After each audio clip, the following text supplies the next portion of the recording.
Çarəsiz gözlerim yine yaş olur.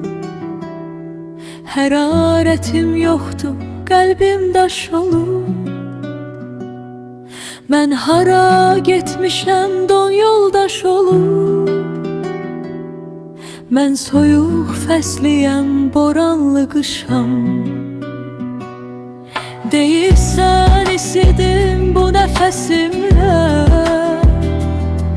qayğı göstərərəm nəvazişimlə. Mən heç bacarmıram özümlə, sənin nəfəsinə çətin alışam. Bir isti yuvam yox, yata bilməzsən,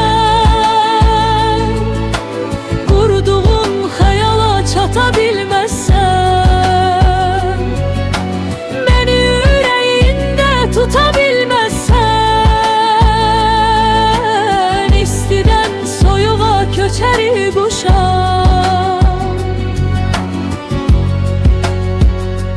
Vaxtında şah olub taxta qalmadın,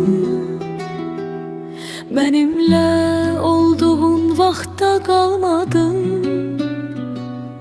Tanrı bəxş etdi, baxta qalmadın.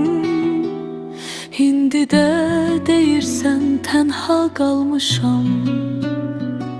Düzdür gec olsa da tanıdım səni, bilməzdim nə vaxtsa unudum səni. Sevgidə özümü qınadım səni. Nə yaxşı ömürlük aldanmamışam. Bir isti yuvam yox, yata bilməzsən, qurduğun xəyala çata bilməzsən, məni ürəyində tuta bilməzsən, istidən soyuğa köçəri quşam.